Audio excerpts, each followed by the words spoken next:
La nouvelle extension et la saison 6 arrivent dans une vingtaine de jours et il y a eu pas mal de modifications et de changements qualité de vie qui ont été découverts sur le serveur test et c'est ce qu'on va voir aujourd'hui. Salut à tous, salut la guilde, j'espère que vous lootez bien, vous êtes encore nombreux à regarder régulièrement mes vidéos sans être abonnés, donc pour soutenir la chaîne et ne pas manquer les prochaines vidéos, n'oubliez pas de vous abonner et d'activer la cloche. Sur ce, c'est parti. Alors pour commencer, ils ont modifié la scène d'accueil, vous savez, au niveau de la sélection de personnages. Souvenez-vous, sur Diablo 2, ça ressemblait à quelque chose comme ça, où on avait les personnages qui étaient les uns à côté des autres, et on avait toujours un petit peu ce style qu'on retrouvait sur les différents Diablo. Mais ça y est, Blizzard a décidé de tourner la page et de nous proposer une nouvelle aperçu des personnages quand vous allez choisir les différentes icônes à ce niveau-là. Moi personnellement, je trouve que c'est un petit peu dommage. J'ai trouvé que l'écran de sélection des personnages de Diablo 2 et puis même des autres versions avait beaucoup de charme, donc pourquoi pas, hein. Écoutez, ils ont décidé de changer, mais en tout cas, je suis pas sûr que c'était forcément très important de le faire. Maintenant, la garde-robe est accessible directement depuis votre feuille de personnage. Ça, c'est plutôt pas mal. Ça vous évitera quand vous commencez une nouvelle partie d'être obligé d'aller à la garde-robe, notamment pour pouvoir sortir votre familier. Mais bon, voilà, c'est pas un changement majeur, mais c'est toujours ça. Ça par contre c'est très intéressant au niveau de la renommée, eh bien ils ont fait un décalage au niveau des derniers prérequis, c'est-à-dire que le dernier niveau de réputation, souvenez-vous, ça donnait 4 points de parangon, ce qui était vraiment très important pour pouvoir optimiser vos tableaux de parangon. Et bien maintenant ces 4 de parangon vont se décaler d'un cran vers la gauche, ce qui déjà veut dire que vous allez pouvoir monter beaucoup plus rapidement vers l'avant-dernier objectif et du coup ça sera moins impactant pour les nouveaux joueurs qui devraient se lancer probablement sur la prochaine extension. Donc le dernier palier va simplement vous donner de l'obol supplémentaire, ce qui est toujours bien à prendre, mais vraiment pas indispensable évidemment par rapport à des points de parangon. Concernant le marchand de curiosité, il y a deux choses à dire. Donc déjà il y a des prix qui ont été modifiés entre le patch de la saison 5 et la 2.0. Et apparemment maintenant il semble plus probable d'obtenir des objets uniques en jouant du coup chez le marchand de curiosité. Moi personnellement la dernière fois que je l'ai utilisé, j'avais l'impression qu'on dropait des objets légendaires vraiment de manière très rare. Donc j'espère qu'ils ont un petit peu rehaussé aussi la manière dont on récupère des objets légendaires à ce niveau-là, parce que sinon ça perd un petit peu de son intérêt. Vous pouvez maintenant chez l'alchimiste convertir certains types de gemmes vers d'autres types de gemmes, donc ça va être très intéressant, parce que maintenant vous avez un nouveau rang de gemmes et forcément il y a peut-être certaines gemmes que vous n'aurez absolument pas besoin, donc du coup ça va vous permettre d'optimiser un petit peu les loots que vous avez au niveau des gemmes, donc je trouve ça vraiment pas mal. Chez le forgeron, eh bien, on va pouvoir continuer à faire du perfectionnement, bien sûr, mais vous n'aurez plus besoin ni de lingolite ni naitiron, qui sont les monnaies pour les paliers supérieurs. On n'aura vraiment plus que l'obucite qui sera en matériaux, donc vous aurez plus besoin de faire de conversion, etc., d'aller chez l'alchimiste, etc. Donc ça, c'est vrai que c'est vraiment une très bonne mise à jour.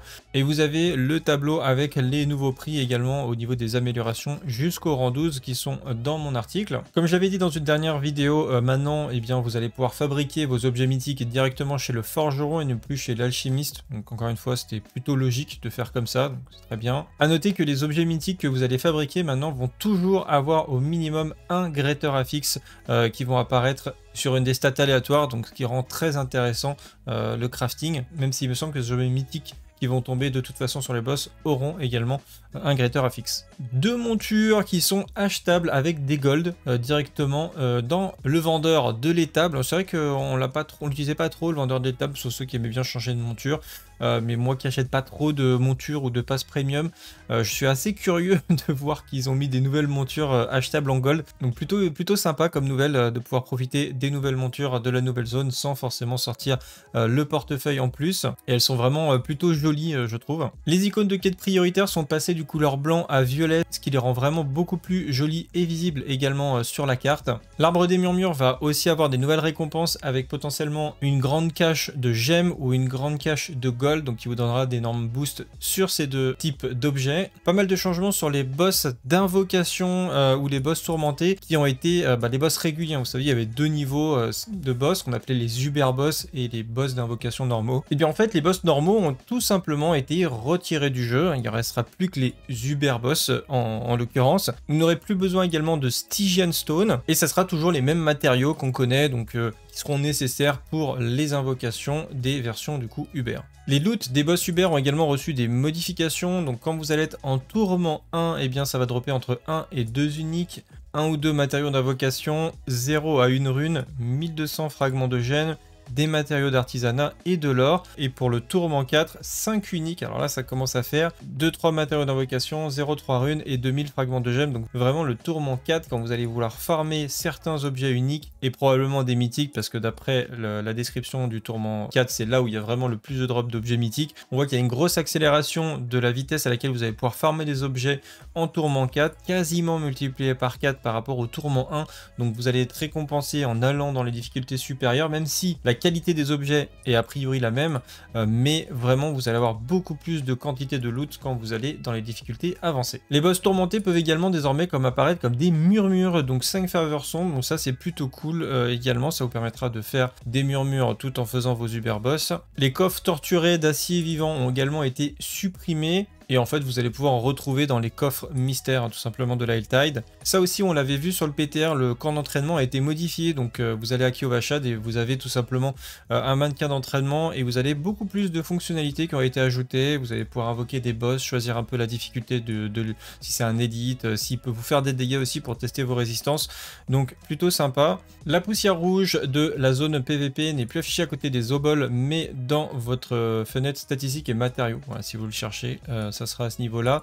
Votre ressource aussi passera en couleur jaune-orange quand vous êtes sous l'effet d'un sanctuaire de canisation. Donc ça, c'est vrai que c'est plutôt pas mal aussi pour l'objet mythique qui vous donne des procs de sanctuaire, puisque comme ça on le voit un petit peu mieux quand ça se commence, quand ça se termine. La limite de buff a été augmentée de 8 à 16. Alors ça, c'est vraiment bien parce qu'on avait déjà ce problème-là sur certaines saisons et certains buffs n'apparaissaient pas dans la barre des buffs. Donc là, on verra a priori beaucoup plus de choses et c'est vraiment très bien. Et effectivement, les runes seront affichées en violet ici et vous allez voir en fait l'icône se remplit en fonction des conditions qui vont être validées sur le système de runes, et quand ça arrive en haut, et bien la rune s'active. Les buffs montrent aussi désormais la durée en survolant avec la souris, donc ça c'est très bien également. Ça aurait été pas mal que aussi dans l'encart on voit quel est ce qui active ça. Est-ce que c'est une glyphe, est-ce que c'est un parangon, est-ce que c'est un aspect, etc. Parce que quand on a beaucoup de buffs, des fois on sait plus trop à quoi correspondent les différents buffs.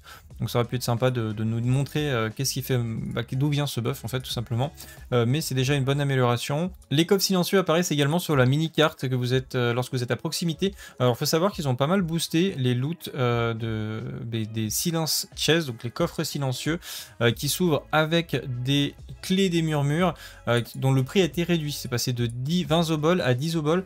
Donc là, ça commence à être assez intéressant d'avoir quand même toujours quelques clés sur vous, notamment pendant votre phase de leveling où franchement vous allez pouvoir récupérer peut-être des légendaires et des très bons aspects en ouvrant ces coffres. Finalement le prix est devenu très intéressant par rapport au loot. Donc je vous conseille sur la prochaine saison en tout cas de prendre quelques clés.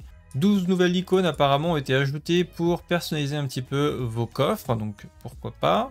Et des nouvelles fonctionnalités de marqueurs ont été ajoutées pour la citadelle sombre. Ça c'est plutôt cool. Vous savez, sur World of Warcraft par exemple, quand on doit organiser des contrôles sur des packs de mobs, etc., on met des symboles. Et ils ont fait, exactement, c'est quasiment les mêmes symboles d'ailleurs que sur WoW. C'est assez intéressant puisque ça sous-entend qu'il y aura un côté un peu stratégique dans le donjon, peut-être avec des contrôles à réaliser, peut-être du kitting, ou alors tout simplement focus en même temps les mêmes cibles, puisque je sais pas, par exemple si on tue pas la cible assez rapidement, ça fait trop de dégâts sur le raid, etc.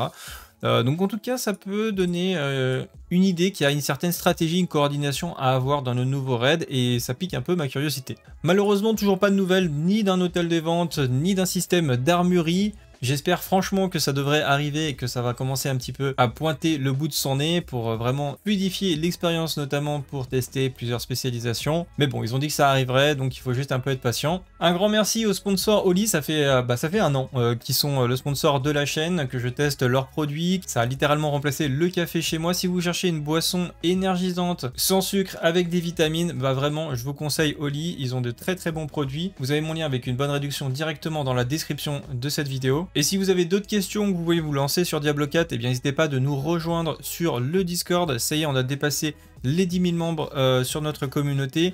On a un canal pour faire vos invocations et des forums de classe pour poser toutes vos questions théorie crafting, donc vraiment n'hésitez pas. Sur ce, c'est tout pour aujourd'hui. Si la vidéo vous a plu, likez, partagez, abonnez-vous. On se retrouve dans la prochaine. Salut à tous, c'est le Aguil. Ciao, bye!